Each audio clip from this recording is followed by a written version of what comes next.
Bom dia, boa tarde, boa noite. Não sei que horas vocês vão assistir esse vídeo. E bem-vindos a mais uma aula de saneamento 1.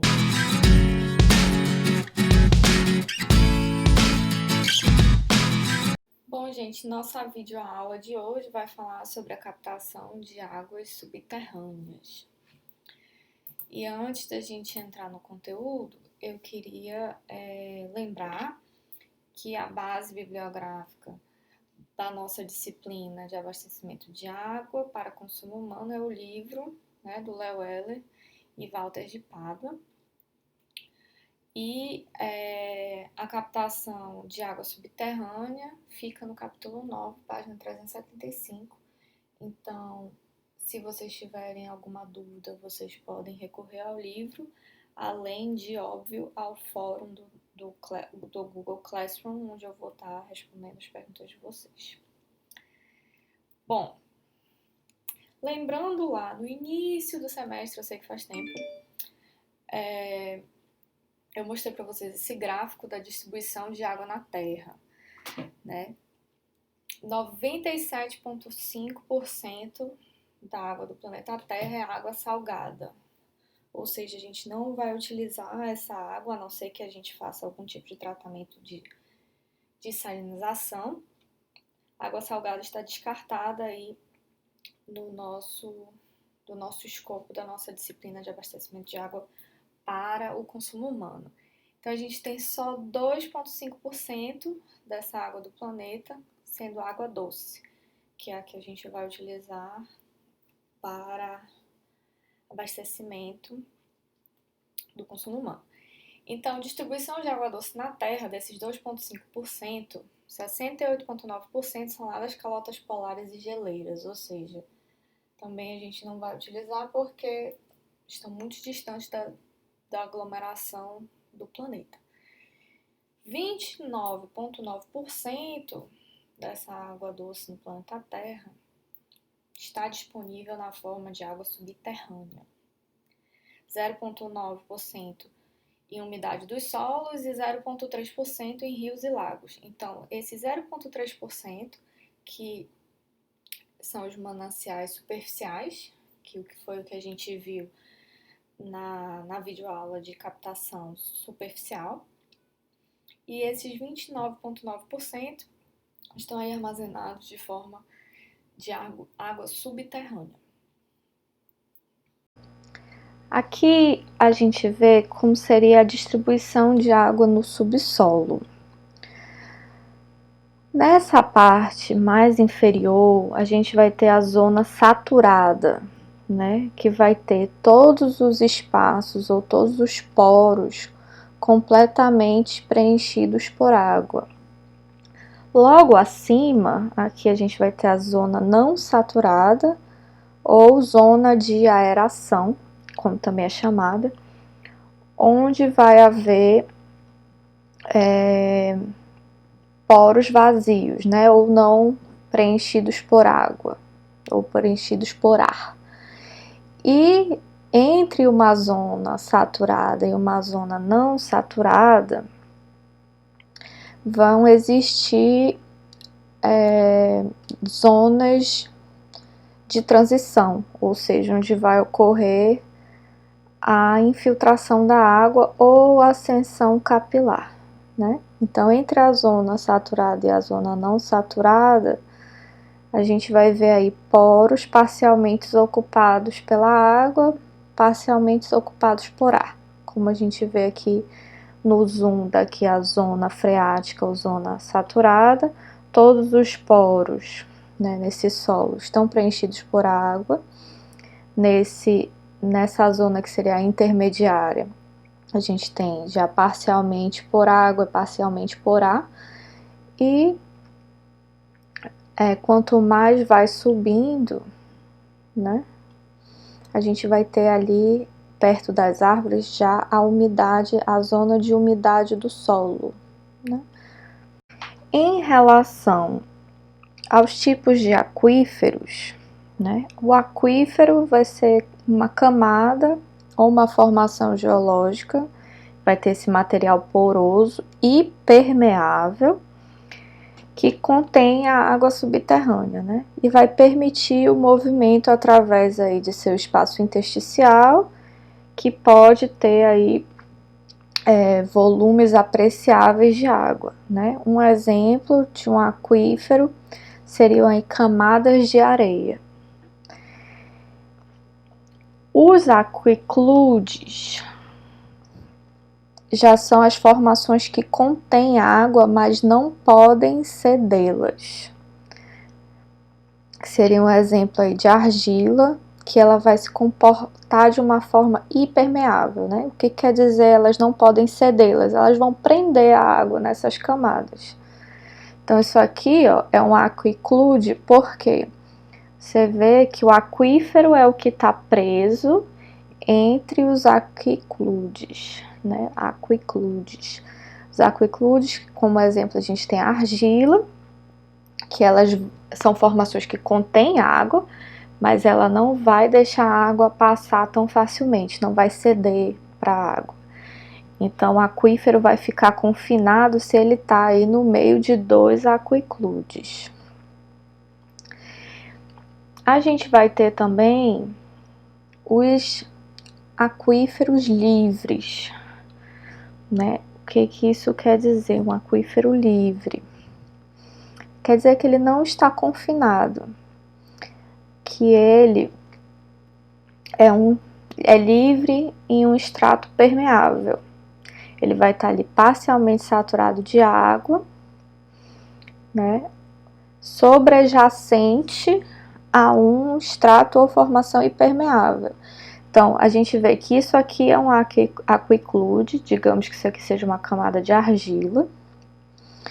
E aqui a gente vai ter logo acima desse aquiclude um aquífero livre, né? Uma quantidade de água aqui que não vai estar presa no meio de dois aquicludes, ele vai estar em cima de um aquiclude, né? Então, esse aquífero livre, quando a gente utiliza um aquífero livre, a gente vai estar utilizando um poço freático. Quando a gente tem um aquífero confinado, como eu mostrei aqui para vocês, no meio de dois aquicludes, a gente vai ter poço artesiano, né? Em aquíferos confinados aqui. Que a gente tem um poço artesiano, né? E outro aqui, estilo surgente ou jorrante, que nós vamos ver a diferença entre um e outro depois. Né? Então, entre os tipos de aquífero, a gente já pode dizer qual é o artesiano e o freático, que seriam os dois tipos também de poços, né? O aquífero livre seria o poço freático e o aquífero confinado seria o poço artesiano. Para a gente caracterizar o tipo de manancial, né, a gente vai ter os manais subterrâneos divididos em naturais ou aflorantes, que eu acabei de mostrar para vocês ali, um tipo de poço artesiano com surgente ou aflorante, né? Vão ser fontes, nascentes ou minas de qualquer tipologia, que a água vai alcançar a superfície por ações de processos ligados aí à dinâmica terrestre. Ou captados por obras diversas, que aí vai entrar a nossa engenharia, né? Poços, galerias, drenos e etc. Então, dentro desses mananciais naturais ou aflorantes, para selecionar esse manancial subterrâneo, a gente vai fazer a escolha de uma fonte, né, uma nascente ou uma mina, que pode ser utilizada para abastecimento público, porém deve ser precedida aí de um criterioso exame na área de recarga e o comportamento da sua vazão, né? A gente vai ter que estudar a vazão desse manancial e se tem capacidade de recarga de acordo aí com a demanda dessa população que vai ser abastecida. Normalmente, né, esse tipo de manancial natural ou aflorante, ele vai ser mais suscetível à poluição e às variações sazonais de vazão, né? Os mananciais já subsuperficiais, que vão necessitar de obras, no caso poços rasos, manuais ou freáticos, A gente vai dividir eles em poços manuais simples, poços tubulares rasos e poços amazonas. Também pode haver obras de drenos e barragens subterrâneas. Esses mananciais subsuperficiais, né, a escolha vai ser também precedida de uma criteriosa análise do uso e ocupação da área de recarga e da variação da superfície potenciométrica do sistema aquífero superficial, né? Então, normalmente eles vão apresentar maior vulnerabilidade aos agentes poluidores e são mais suscetíveis também às variações sazonais de vazão, que são função do clima. Os mananciais profundos, né, que seria aí o poço tubular profundo, tem que ter como pré-requisito um estudo detalhado da natureza hidrogeológica, né? Então ele vai precisar aí fazer estudos de perfuração, etc. Existe sempre o risco de insucesso nessa perfuração, né? E isso vai envolver um capital significativo para o custo da construção, por causa dessa perfuração profunda que deve ser feita.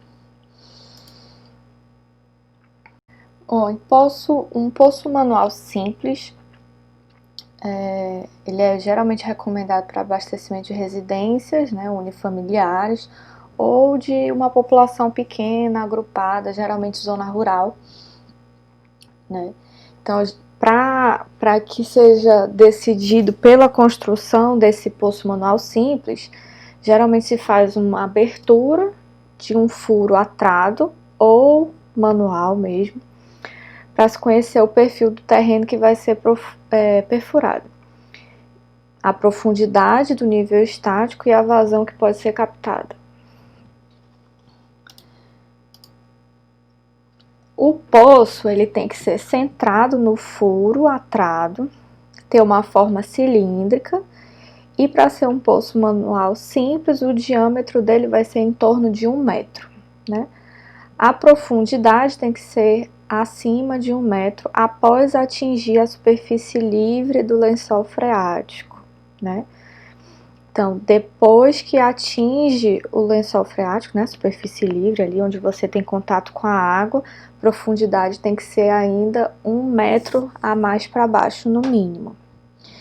E a profundidade desse poço manual simples não deve ser menor que 3 metros, né? A altura mínima para o revestimento de proteção sanitária do poço são esses 3 metros. Então, a profundidade deve ser maior que 3 metros para ter uma segurança, né, sanitária, ou seja, vai ter todo o poço, né, lençol freático, todo o recurso hídrico, ele vai ter, como a gente falou, principalmente esses mais rasos, vão ter maior influência de poluição. Então, para ter essa segurança de proteção sanitária do poço, aí se coloca esses 3 metros de profundidade mínima. Nessa figura aqui, a gente tem mais ou menos o que seria o poço manual simples, né? O diâmetro dele aqui, não sei se vocês conseguem ver direitinho, essa figura tá horrível. De 0,8 a 1,20, ou seja, como eu falei ali, 1 metro, né, de diâmetro. A gente tem aqui o nível da água e uma profundidade do poço que tem que ser maior ou igual a 1 metro, depois do nível da água, né, para baixo. Geralmente, o nosso conjunto motobomba, né, em toda a captação subterrânea, vai ser com conjunto motobomba, óbvio, e aqui nesse caso submersível, né, onde a bomba está afogada, digamos assim. E aqui vai passar o sistema de bombeamento, vai ter uma laje de proteção de cimento aqui em cima, parede de alvenaria dos lados, um selo de argila, lembrando que a argila, né, vai funcionar como aquiclude, ou seja, ela vai ser considerada impermeável, né? E embaixo se considera aqui uma base rochosa também impermeável, né? E aqui a gente tem o terreno. Por que essa proteção, né? Tanto aqui do selo de argila quanto da base rochosa, justamente para proteger esse aquífero da poluição que pode vir do solo, né? Então, vamos tentar proteger esse aquífero aqui com a água limpa. O poço tubular raso, eles já são também empregados para abastecimentos individuais na zona rural, como manual simples, só que requerem pequena vazão. Em geral, eles são construídos com trados manuais ou mecanizados, ou pequenas sondas que usam jatos de água como um elemento perfurador. A diferença do tubular raso para o manual simples está no diâmetro. Né? No diâmetro de perfuração vai variar aí de 50 a 100 milímetros. E a profundidade pode ir até 20 metros. Né? Então, vocês conseguem ver aí as dimensões, a diferença entre o poço manual simples e o poço tubular raso. Então, ele vai ter um diâmetro pequenininho, de 50 a 100 milímetros, e uma profundidade aí que vai até 20 metros, para ser considerado raso. Então, aqui numa figura que a gente tem do poço tubular raso, vocês veem que o diâmetro dele é bem pequenininho, né? Perfuração aí de 50 a 100 milímetros. E ele já é bem mais profundo, pode chegar até os 20 metros. Aqui a gente tem a superfície do terreno, com laje de proteção. No caso do poço tubular raso, a gente tem sempre tubo de PVC. Ele é feito, né, o revestimento dele é todo de PVC, o filtro dele também é de PVC. E aqui embaixo a gente vai ter a rocha dura, que é impermeável, e um pré-filtro de brita, zero ou uma areia selecionada. Então é como se fosse um pré-tratamento aqui da água. A gente vai ter rocha dura e é como se a gente fizesse um filtro natural com brita e areia aqui na água, né? Que vai ser um filtro biológico e um filtro químico. Ao redor dele, lá no poço simples a gente colocou a alvenaria e o selo de argila, aqui a gente coloca selo de calda de cimento ao redor desse poço tubular raso. Até 3 metros, essa cela de calda de cimento. Dos 3 metros para baixo, a gente já consegue usar esse pré-filtro. Não sei se vocês conseguem ver, tem umas faixas que são a passagem de água aqui quando está abaixo de 3 metros de profundidade. Ou seja, a gente tem essa segurança aqui de 3 metros, a segurança sanitária, que é a mesma lá do outro poço, vai ser para todas. A partir daí, a água dos lados já pode infiltrar. Né? E nesse caso, a gente tem um pré-filtro, que a água vai infiltrar, mas vai ser tratada aqui pela brita ou por uma areia. O Poço Amazonas é um poço que tem um diâmetro grande. Né? E esse diâmetro grande dele visa resolver o problema de baixa produtividade e de aquíferos mais rasos também. E ao mesmo tempo que ele vai ser um ponto de produção, ele vai ser de armazenamento de água devido a esse grande diâmetro dele.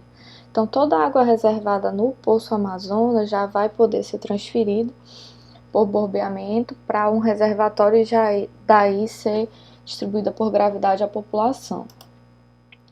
Então, esse Poço Amazonas aqui, conforme mostra essa figura, ele vai ter um diâmetro grande, né? Como eu falei, de 4 a 6 metros de diâmetro. E até o nível d'água, né? Até o nível estático, ele vai ser revertido por tijolo comum. A partir do nível estático, ele vai ter paredes filtradoras em concreto cavernoso. Né? E aí vai colocar da parte do substrato rochoso e aos arredores areia como um pré-filtro, né, como uma fase filtrante aqui da água desse poço. Aqui são alguns exemplos de poços amazonas, né? Eles têm assim um grande diâmetro e eles são relativamente rasos. Os poços tubulares profundos já são um pouco mais complicados de construir. Eles precisam passar por fases de projeto, locação, perfuração, teste de produção, instalação do equipamento de bombeamento e construção da proteção sanitária do poço. Para a construção dos poços tubulares profundos, né, existem duas NBRs, que é a 12.212 e a 12.244. Um é para o projeto e outro para a construção. O poço tubular profundo, a gente viu que o raso vai até 20 metros, então o profundo, quando é acima, a profundidade acima de 20 metros, vira um poço tubular profundo. Né? Então vai depender muito do solo, do tipo de solo onde ele está sendo perfurado. Né? Então, o poço em rochas sedimentares, ele vai ter areia ao redor e argila, né? Além da cimentação e o furo de perfuração aqui no meio. Em rochas cristalinas, a gente vai ter essas fraturas aqui nas rochas, que é por onde escapa a infiltração do aquífero. E em rochas sedimentares e cristalinas, né, é a mistura dos dois, onde vai ter no início a rocha, as fraturas, até chegar num solo mais sedimentar, né? Onde vai ter também tubo de revestimento, argila, areia com pré-filtro. Bom, gente, um detalhe que eu queria falar para vocês é que eu vou deixar um artigo, acho que é de 2013, esse artigo que foi publicado no Congresso aí Brasileiro de Águas Subterrâneas, e é um estudo feito na região metropolitana de Fortaleza, que eles conseguem identificar todos os poços que estão aqui na região metropolitana de Fortaleza. A gente tem aqui dois tipos de sistemas aquíferos, que vão ser os sedimentares.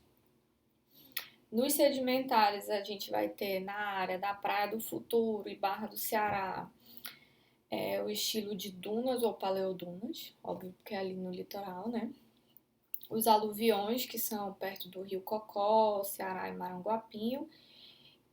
A gente vai ter também no meio cristalino, Bom Jardim, Granja Portugal, a gente vai ter um tipo de aquífero em meio cristalino, né?